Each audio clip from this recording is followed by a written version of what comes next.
Let's get into some shite.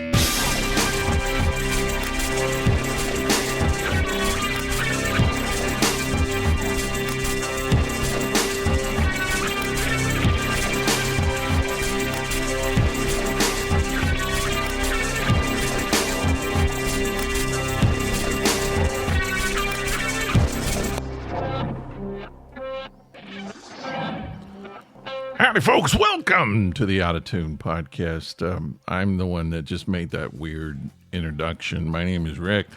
I'm looking here at a big stack of Life to Kill podcast stickers. I don't know what to do with them. They're cool. Nice color, purple, cool logo, all the stuff. But, hey, Life in a Kill podcast doesn't exist anymore. I guess I'm just need to toss them away. Toss the...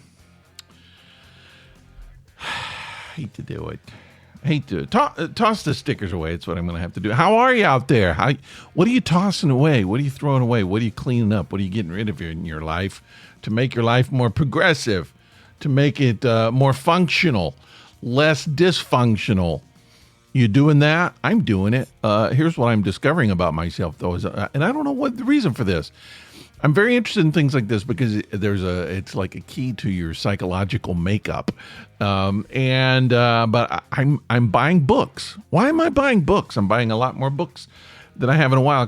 I used to buy tons of books, and then I took a big break, and then I don't really have any place to put books. So I just don't know why I'm buying books again, because we have the internet. Do people need books? We have the internet. Every information, all accessed information is there on the internet. Do I need to buy books now? But that's what I'm doing. I'm buying books. So now I have big stacks of books around in my house. I think that just happens as you get older, right? You just have stacks of things. You become hoarders. Most old people that I know, older people that I know tend to become hoarders, maybe. I'm trying not to move in that direction, but I have a lot of stuff, accumulate stuff. So I'm trying to unaccumulate stuff, but I'm buying books. And so it's a little bit of a trade-off, because today I went through all my bookshelves and I'm getting rid of books that I have that I don't need to make room for the books that I just bought. That's the way to do it, right? To make the space for the books. I think that's probably the best move for me. How you doing? How's your life going? I never hear from you. You never write. You never call. I'm hoping that you're doing well. This is my podcast. This is not the Life in a Kill podcast. Did I do that earlier? Holy crap, I hope I didn't. This is the Out of Tune podcast, Life to Kill podcast, old podcast years ago. And now it's my podcast. This one is called the Out of Tune podcast, and you're listening to it now. Just this rambly guy who doesn't know what the heck he's talking about. People have been doing it for a while. They're used to it. If you're new, welcome. Hey, if you're new, you can always say hi to us. I'll tell you how to do that later. But we have email. We're on a lot of social media stuff. And we do have a listener line, too. So here's what I'm thinking this week. I'm going to talk about a few things. Oh, man, I had something I was going to correct from last week, and now I can't remember what it is. Don't you hate when you don't write things down? So I'm a creative person, and I know a lot of you are. I've decided that this is what the podcast is about. I spent a lot of time thinking, what is this podcast about? And I just feel like that the podcast basically is about how to live your life as kind of an outsider artist. And I believe that that's sort of what we are. We're all kind of like artists, and not outsider artist as in the genre outsider art, but I mean like we're sort of creative outsiders. We see things differently from most people, and we're kind of creative and artistic in the world, right? Some of us are musicians, some of us are writers, poets, artists, people. We just do things creatively, even in our jobs, what we do in our jobs.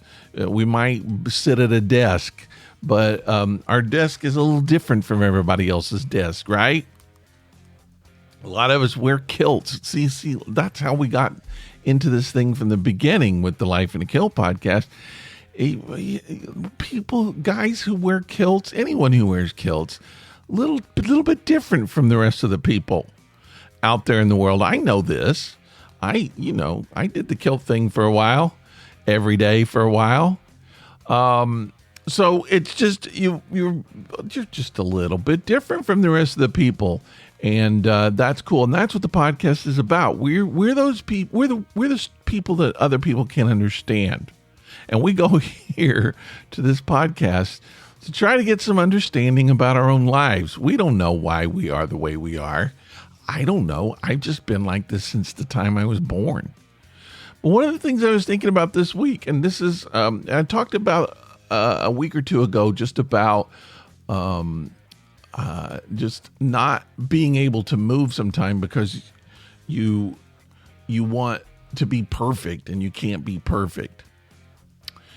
And the thing I was thinking about this yesterday, the day before, just how I struggle with perfection because there's an infinite amount of choices that you can make when you're doing creative things, right? And that's what you are as an artist, and is that you have these creative ideas floating around in your head, and as long as they're there, they're infinite, right? It's infinity. They're perfect because of that. That's where the perfection comes in, because perfection is there because they're infinite. There's nothing that's limiting them. There's nothing that's making them imperfect until you do it. That's what you do as an artist. But a lot of artists kind of struggle with this because they can't, and I'm kind of one of these, like, you can't make a move because you fear imperfection. You fear whatever you create is going to be imperfect. So you're stuck. You freeze yourself up because you're worried about imperfection. And I'm that person. I'm just like that. But here's what I discovered. I started thinking about it, and I was like, well, that's what we do. That's our job. Why are we afraid of something's going to be imperfect? Why do we freeze up for imperfection? Because that's our entire job. We take perfection and make it imperfect. And we do that by limiting the infinite. So you have an infinite amount of ideas that are floating around out there. And as long as they're floating, as long as they stay infinite, they're perfect. But we as artists decide, I'm going to take this one and this one and this one, and I'm going to put it together. And when we do that, we automatically make it imperfect. It's our tool. It's our main tool.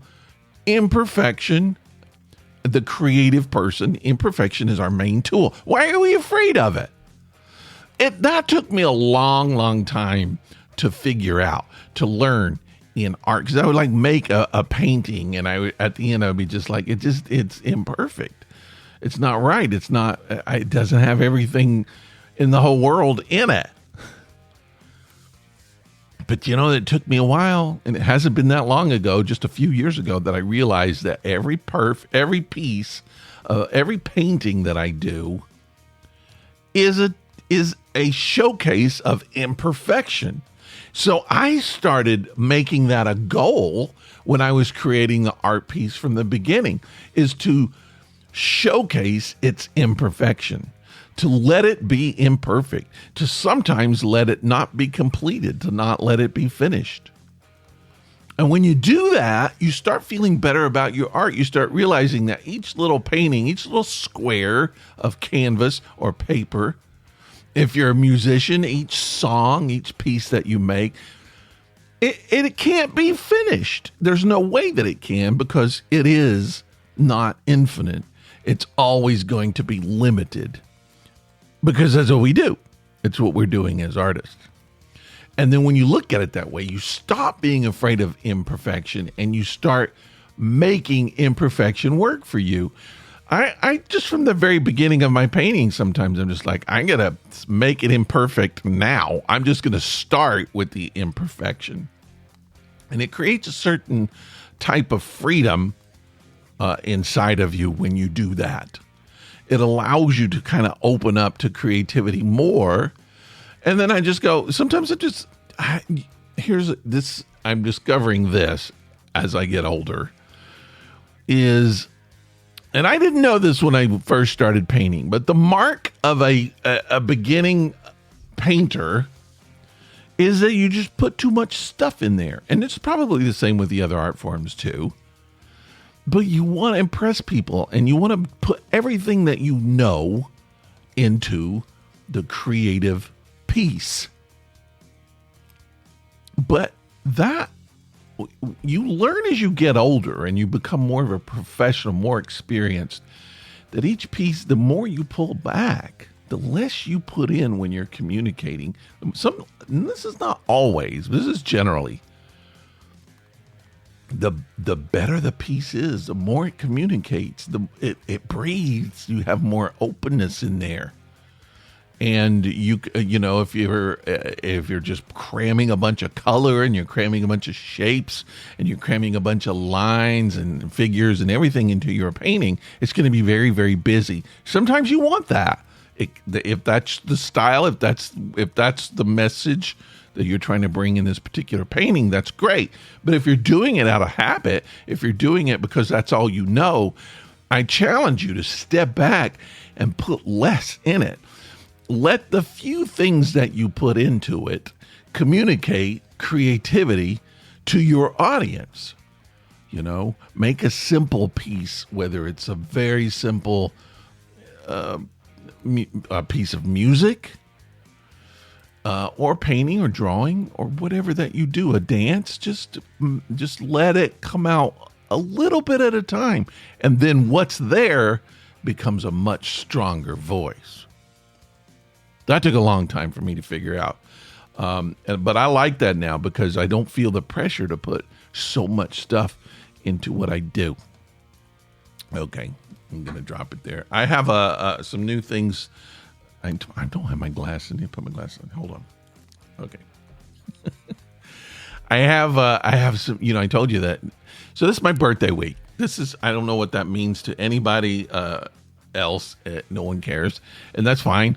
But this is my birthday week and my birthday's on Sunday. And so I was talking about last week how I'm going to start introducing some new features onto the podcast for my birthday. So this week, we're going to start with some of the new features. I will talk to you about, as we do it, I will call attention to it, new features.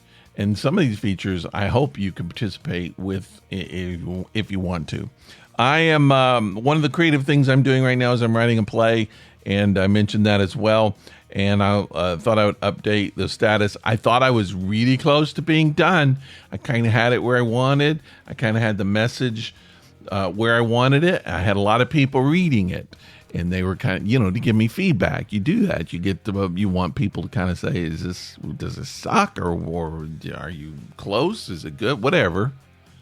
So I had a few people out there listening or reading my play.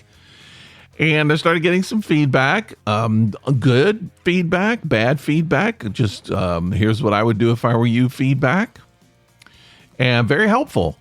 And some of it I was just like, well, that's good, but I don't want to do that. That's not this play. But a lot of it was some really good information. And so it caused me to kind of get in and think about where I wanted to go with the play. And I kind of realized that some of the direction that I was coming up with, it was my original intention anyway, and I sort of abandoned it. And so I thought, I need to go back and rediscover where I wanted to go with this in the first place. Well, what that involves is a big rewrite. So I was resisting that because I was so close. The play was completely written, and my thought was, I know I need to tinker with it. I know I need to kind of tune it up here and there.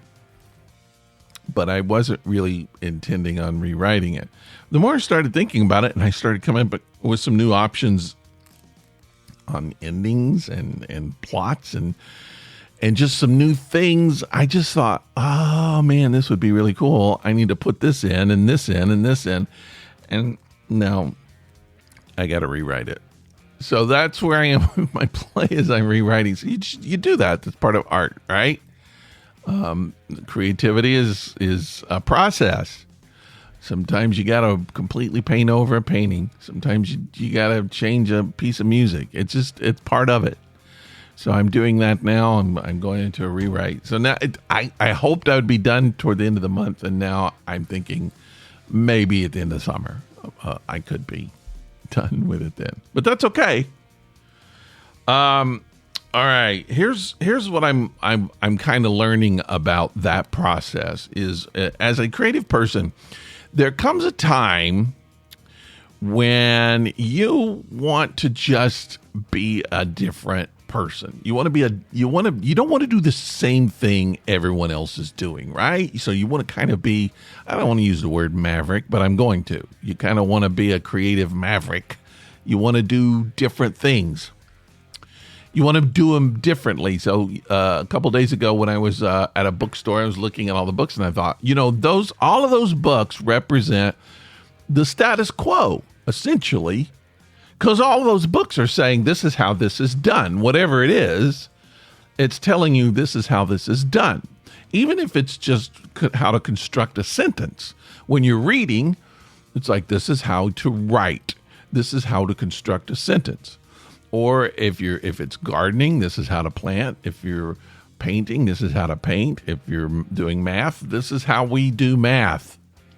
So it kind of locks you into the same way that it's always been done, right? So books, even though they're good, they're fun, they're necessary, they also represent a way of not thinking outside the box. Even if it's a book about thinking outside the box, it's written with sentence structure that we all know. So, I mean, it's kind of the way we have to communicate, right? So everything kind of goes into a sort of an atmosphere of the way it's always been done. This is the way a book works. You start from the beginning, you go to the end. You don't get a book that starts at the end and goes to the beginning, right? I mean, why not? Well, because we've never done it that way. I know that's a little ridiculous, but it's the same. That's kind of what I'm getting at. It's just like we do things the way it's always been done. And so I've been kind of getting in and looking at a lot of my early playwriting books, and the whole thing is this is how you write a play. This is the way a play is constructed. This step, you got to go here and then do this and then. Okay, there's nothing wrong with that. It's happened that way for generations, forever. But it also kind of keeps you from doing something a little different, right? I think that people say learn the rules so you can break them, and I think that's really good. And I was reading a playwriting book, and the playwright is a great book, and the playwright was saying, "I'm going to tell you generally the way it's done, but look." This is your play. You write it the way you want to write it. You don't have to follow these rules if you don't want to. Try something different. If this rule doesn't work for you, whatever. This is kind of the way everyone does it. This is the way everybody expects to kind of see a play. But maybe yours will be different. And I thought that was a really cool attitude to take. One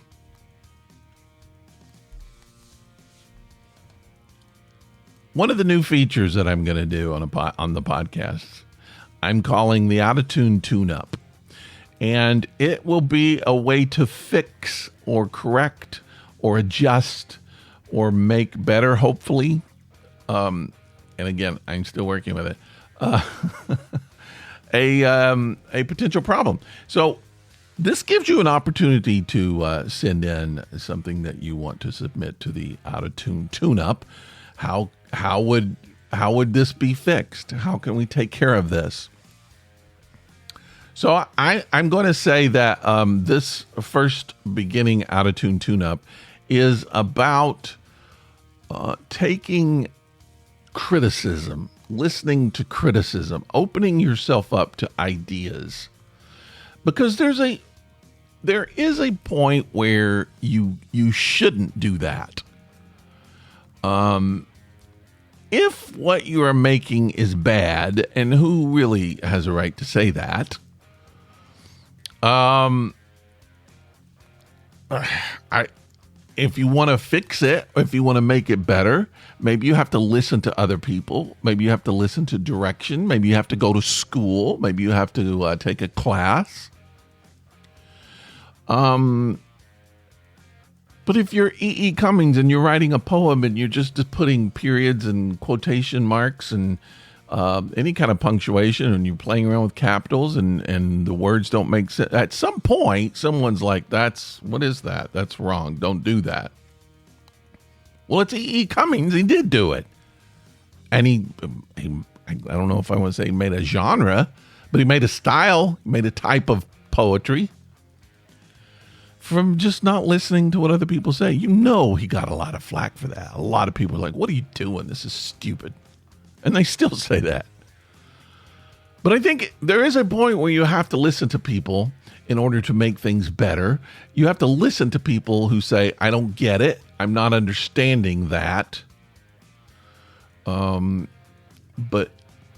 I think if everyone listened to criticism, you know, we wouldn't have John Waters.